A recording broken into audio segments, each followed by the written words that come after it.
Paolo Pellegrino, 81 anni, era uscito di casa ieri mattina per recarsi in campagna, ma non vedendolo rientrare in serata, i familiari hanno avvertito i carabinieri, facendo scattare l'allarme, ma era troppo tardi per una ricognizione aerea, soprattutto in aree difficili come quella di Molino, quando questa mattina i vigili del fuoco con personale aereo soccorritore proveniente da Catania ha sorvolato la zona alla ricerca dell'uomo, la scoperta del corpo.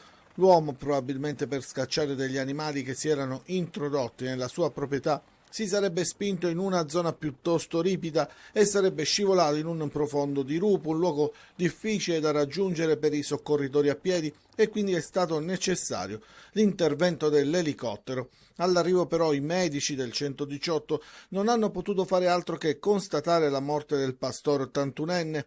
Il corpo è stato trasferito all'obitorio del Policlinico di Messina, mentre il medico legale, ad un primo esame esterno su disposizione del magistrato di turno, avrebbe riscontrato ferite compatibili con una caduta dall'alto.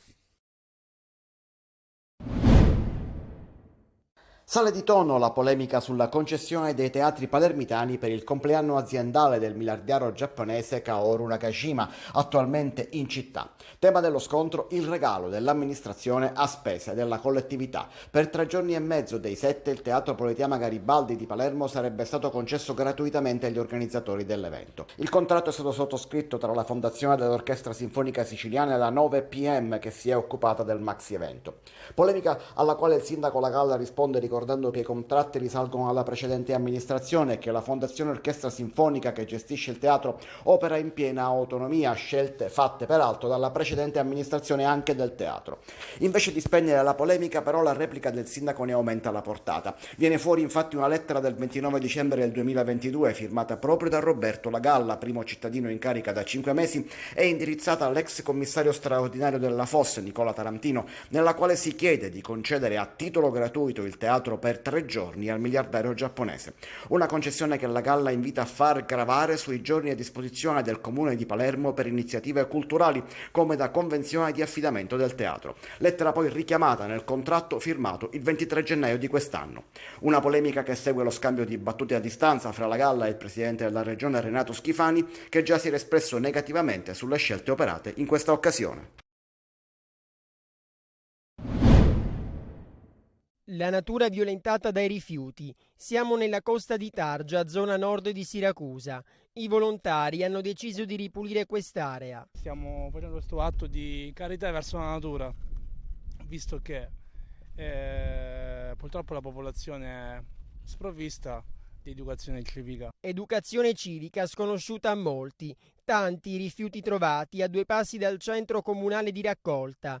Dai frigoriferi ai pezzi di una camera da letto c'è veramente di tutto. Dalle plastiche o semplici gomme per auto, potete vedere che c'è una discarica a cielo aperto di rifiuti elettrodomestici, a terra le microplastiche, qualsiasi elemento che è anche difficilissimo da raccogliere. Targia non è stata scelta a caso. Prima delle industrie, qualche decennio fa, qui i siracusani facevano il bagno, ma siamo vicinissimi anche alle mura dionigiane. Questo è un punto simbolico, ma non solo a livello storico, ma anche di cosa è diventata la città e cosa è diventata questa porzione di città, dimenticata, discarica, ormai silente quasi. Una domenica d'autunno spesa per l'ambiente, anche per il futuro dei bambini. Non soltanto le persone più grandi come noi, ma anche i bambini. Ricordiamoci che questa cosa la facciamo anche per i nostri figli. Al Teatro ABC di Catania va in scena Storia di una capinera. Il capolavoro verghiano apre la stagione di prosa turiferro con Enrico Guarneri e Nadia De Luca nei ruoli di Giuseppe Vizzini e della figlia Maria, protagonisti del romanzo epistolare scritto nel 1869. A firmare lo spettacolo Guglielmo Ferro, che attraverso la sua messa in scena esalta la struttura drammaturgica del romanzo per far emergere il rigido impianto culturale e umano delle famiglie dell'epoca. Con Storia di una capinera chiudo il ciclo verghiano, quindi ormai sono in confidenza con Giovannino nostro. Certo, questa è un'opera giovanile, è la prima. Il dovere di ogni padre è quello di proteggere la propria famiglia. Io me lo ripeto, tutti i giorni al nascere del sole. Sul palco accanto a Guarneri Nadia De Luca, che interpreta la figlia novizia Maria Vizzini. Io sono Maria dell'agonia di Gesù martire. la nostra salvezza. Maria è una ragazza come tutte le altre, sente le esigenze di tutte le altre ragazze, delle ragazze della sua età, che ama tanto la vita e vuole vivere appieno queste esperienze nuove. La stanza del convento è il centro della scena. Maria non esce da quella prigione e il padre Giuseppe ne è il carceriere. Entrambi sono dolorosamente vittime e carnefici. Pensa di avere la coscienza a posto quando quasi la obbliga a tornare in convento, decretando forse la sua morte.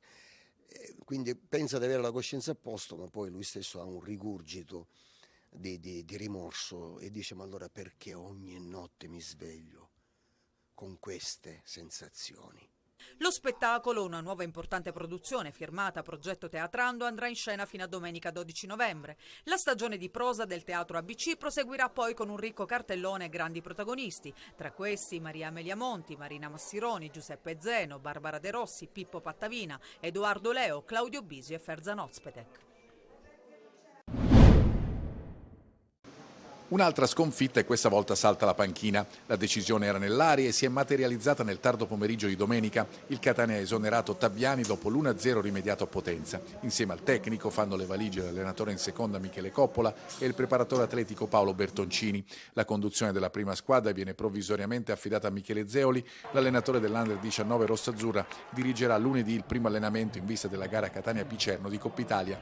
Il pomeriggio nero del Catania di Tabbiani si materializza al Viviani di Potenza. Non finisce mai di stupire, in negativo la squadra rossazzurra in questo balordo avvio di stagione e dopo i 3 punti di Brindisi incappa in un'altra partita senza mordente, senza lo straccio di una vera occasione, senza cuore, e al posto della tanto desiderata svolta, ecco l'ennesima cocente delusione. Il Potenza merita l'1-0 finale, ma non deve nemmeno dannarsi più di tanto in un primo tempo ordinato, ha a che fare con il solito Catania frastornato e allora si vedono solo i lucani, niente di che sia chiaro, ma quel poco che basta per far capire di essere in campo, cosa che al Catania non riesce. Tabbiani ridisegna il 4-3-3 con Rapisarda e Mazzotta, con Zanellato e Bocic, ma le occasioni le creano Caturana e Di Grazia. Sono loro a costruire anche l'azione da gol, palla in area del numero 10 e retroguardia che si fa sorprendere dal bomber potentino. Pallone in rete per 1-0. Ci si aspetterebbe la reazione che non arriva fino ad inizio ripresa, quando con De Luca e Rocca mandati sul terreno di gioco gli etnei imbastiscono 10 minuti di pressione, impreziositi per così dire da un tiro alto di Chiricò. Lerda dal canto suo irrobustisce la retroguardia e non rischia più nulla anche contro le 4 punte messe in campo da Tabbiani nell'ultimo forcing disperato. Poi la notizia dell'esonero, l'arrivo di Zeoli e i nomi sul futuro, dal sempreverde Maranni, il primo della lista, al vecchio pallino Javorcic fino al solito Baldini, ma ci sono altri allenatori che vengono valutati. Un avvio di campionato così, dopo il grande entusiasmo di qualche mese fa, era veramente difficile da immaginare.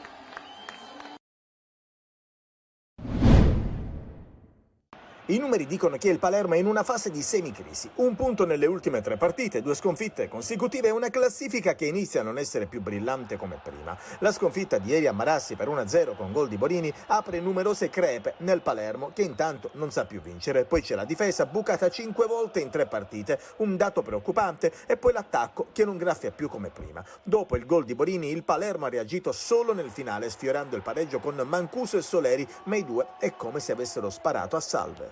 Il dato oggettivo: fai 1 punto in 3 partite, di conseguenza è penalizzante. Sicuramente oggi nei primi 25 minuti abbiamo subito la veemenza della Sampdoria, la squadra probabilmente si è portata qualche scoria della sconfitta con Lecco, poi per me l'abbiamo riequilibrata a livello di prestazione, peccato per il gol subito da calcio di rigore. Il secondo tempo è stato un secondo tempo dove la squadra ci ha provato, più l'inerzia della partita andava dalla nostra parte, la sensazione che più la partita si stesse allungando potevamo trovare il pareggio. Gli esterni, che dovevano garantire superiorità numerica, non saltano quasi mai l'uomo. Brunori, riferimento dell'attacco centrale, è isolato. Stiamo andando un po' in difficoltà, ma fa parte di un percorso, di un cammino, di un campionato, e bisogna starci dentro, affrontare le difficoltà e cercare di tirare fuori le cose positive che comunque ci sono. È normale che giocando subito dopo 2 giorni abbiamo una grande opportunità, però bisogna analizzare gli errori e cercare di ricommetterli il meno possibile. Palermo che mercoledì scenderà in campo per affrontare il Brescia al Barbera nel recupero della seconda giornata.